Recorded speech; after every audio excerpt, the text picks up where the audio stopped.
रामराम मंडळी, हर महादेव, जय शिवराय, जय भीम. भावनो हा व्हिडिओ आहे दुबईचा. मी दुबईला 9 वर्षापासून काम करतोय. रोजच्या सारखं भावांना असं दुबईमध्ये होत आहे का? तर नाही, असं दुबईमध्ये होत नाही. जर इथे पोलीस प्रशासन जर काही कारवाई करत असेल तर इकडे असं व्हिडिओ वगैरे बनवणं अलाउड नसतात. आपण असं बनवूच शकत नाही आहे. तर मग आता काही ठिकाणी आपल्या इकडे बघितलं, जे ट्रॅफिक हवालदार असतात, काही ट्रॅफिक पोलीस असतात, काही चुकीची कारवाई करतात. काही मी असे व्हिडिओ बघितलेत की ते ट्रकवाल्याकडनं 200-400 रुपये घेऊन त्यांच्या गाड्या सोडतात किंवा ऑनलाईन फाईन द्यायची त्यांना धमकी देतात, त्यांच्याकडनं पैसे घेतात.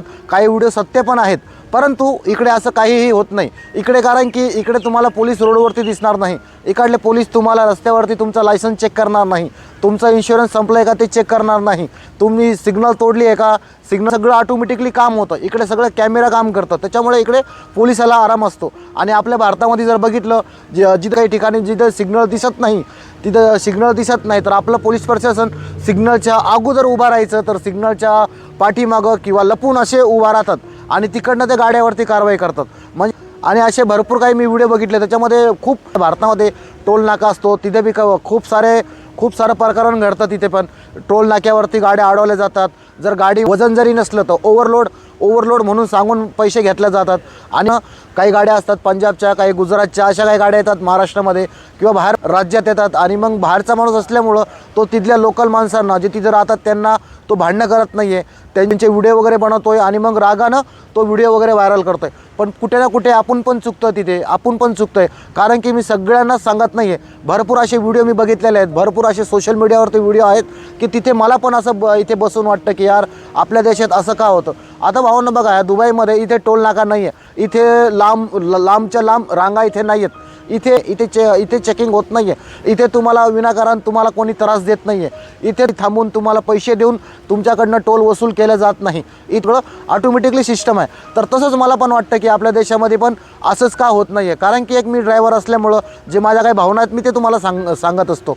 आता जिथे कारवाई नव्हती करायला पाहिजे तिथे अशी कारवाई होती आणि भरपूर लोक रागा चिडून काही तर कोणाचा तो युगो हॉट होतो काही पोलिसांचा, तर विनाकारण फाईन देतात. विनाकारण जर तुम्ही काय बोललं तर तुम्हाला पोलीस स्टेशनमध्ये घेऊन जाणार, तुमच्यावरती गुन्हे वगैरे दाखल करणार. आणि तुम्ही म्हणसान की तू आता ह्या देशात राहून आपल्या देशाचं नाव खराब करतं का? नाही भावांनो, तुम्ही गावामध्ये असेल, जर तुम्ही कधी बाहेरच्या देशामध्ये गेले नसेल ना, म्हणून मी तुम्हाला सांगतोय, जे कोणी बाहेरच्या देशामध्ये फिरायला आला असेल त्यांना चांगला माहिती असेल की इकडल्या देशामध्ये काय रूल असतो. भावांनो, इकडे बघा, ट्रॅफिक इकडे रूल्स वगैरे भरपूर काही चांगले नियम आहेत आणि चांगले रूल्स आहेत. त्याकडे कसं असतं, कॅमेरा मोबाईल सुरू करायचा आणि काही पण कोणाच्या पण धर्माला काही पण म्हणायचं, कोणाबद्दल काहीही म्हणायचं, कोणाच्या भावना दुखवायच्या. आणि नंतर जेव्हा पोलीस प्रशासन जेव्हा कारवाई करतो त्यावेळी दुसरा एक व्हिडिओ बनवायचा हात जोडून की माझ्याकडनं चुकी झाली, मी असं नव्हतं बोलायला पाहिजे होतं, मी कृपया करून मला क्षमा करा. मग अशानं काय होतं, दुसरा माणूस मग त्याला आणखी हिंमत येते, मग परत असे व्हिडिओ येणार. आता मला तुम्ही सांगा, जर तुम्ही असे व्हिडिओ बनवतात, कोणाच्या पण धर्माला नाव ठेवणार, कोणाच्या पण जातीवरती काही पण बोलणार, कोणाच्या पण पर्सनल लाईफवरती काही पण बोलणार, कोणाला पण टार्गेट करून बोलणार आणि नंतर एक व्हिडिओ तुम्ही असा पोस्ट करणार की माझ्याकडनं चुकी वगैरे झाली, मग याला कठोर कारवाई नाही आहे ना.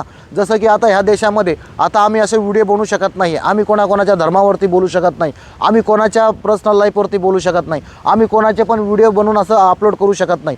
म्हणजे की आम्हाला माहिती आहे इकडे कानून खूप कडक आहे, इकडे शासन कडक आहे, त्याच्यामुळं आम्ही असं करत नाही. परंतु जर आपल्या भारतामध्ये जर बघितलं तर आपल्याकडं काही नाही एवढं, म्हणजे सिरियस घेत नाही आहे. काही पाहून आणखी काय मी असे व्हिडिओ बघितले, त्याच्यामध्ये काही भाईगिरी असतात, जे नवीन भाई होतात, ज्यामध्ये काही गाडीची तोडफोड वगैरे करतात किंवा एखाद्याला मारहाण करतात आणि दहशत गाजवतात, काही हत्यार घेऊन, काही हातामध्ये घेऊन, काही कोयते घेऊन, असे पण मी काही व्हिडिओ बघितलेत. आणि मग त्यांना पोलीस प्रशासन हात बांधून त्यांना मारत त्यांची दिंड काढत आहे. तर भावना हे कितीपर्यंत योग्य आहे? हे फक्त दिंडच काढून काही होत नाही आहे, परत तो काही कडक कारवाई तर होत नाही आहे. याच्यामध्ये फक्त आपल्याला नुसतं मिरवणार, त्यांना 2 फटके मारणार, ते फिरून येणार आणि 2-3 महिन्याच्या नंतर ते बाहेर येणार, परत दुसरे माणसं परत येणार. म्हणजे याच्यामध्ये कसं माहिती आहे का, ते एक डायलॉग नाही का, बदनाम हुए तर क्या हुआ, नाम तर हुआ. म्हणजे असलं प्रकरण आहे. म्हणजे आपल्याकडं धाक नाही आहे, आपल्याकडं धाकच नाही आहे ना, प्रशासनाचा धाक आहे ना, पोलिसांचा धाक आहे, आपल्याकडं धाकच नाही आहे, आपल्याकडं काही रूल्सच नाही आहे. आपल्याकडं लोक बघा, रोड जर जाम झाला तर फुटपाथवरनं गाड्या चालवतात, परंतु इकडं असं नाही आहे. तुम्ही इथे असं करू शकत नाही. जर आपल्याकडे जरी तुम्ही फुटपाथवरनं गाडी चालवली, तुम्हाला काय फाईन देणार आहे, तुमच्यावरती काय कारवाई करणार आहे? तुम्ही बिना हेल्मेट जरी जासाल गाडी घेऊन, त्याच्यावरती काय कारवाई होती? 1000-1200 फक्त तुम्हाला दंड मिळतो. मग त्याच्यानंतर काय होतं?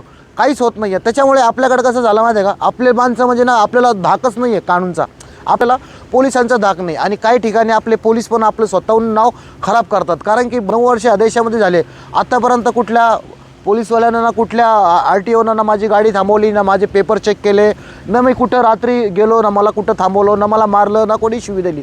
तर मला असं वाटतं की आपल्या देशामध्ये असं का होत नाही आहे, आपल्या देशामध्ये असंच झालं पाहिजे. आणि जरी मी ह्या देशात आहे आणि मी भारतामध्ये जेव्हा जातो ना, तर मी इकडलेच रूल्स फॉलो करतो आहे. जसे की ड्रायव्हिंगमध्ये की कोणाचा अपमान नाही करायचा, कोणाला काही शिवी नाही द्यायची आहे. तर मी ह्या पद्धतीनेच तिकडे चालतो की आपल्या देशात पण सगळ्यांना असाच रूल फॉलो केला पाहिजे. तर भावांनो, मला माझा आजचा जर व्हिडिओ आवडला असेल तर यार कृपया करून चॅनलला सबस्क्राईब करा आणि व्हिडिओला लाईक नक्की करा. बाकी काही तुमचं काही मत असेल तर मला नक्कीच कमेंटमध्ये कळवा. बाकी परत भेटू नवीन व्हिडिओमध्ये. तोपर्यंत जय हिंद, जय महाराष्ट्र, हर हर महादेव, जय शिवराय, जय शंभूराजे, जय भीम.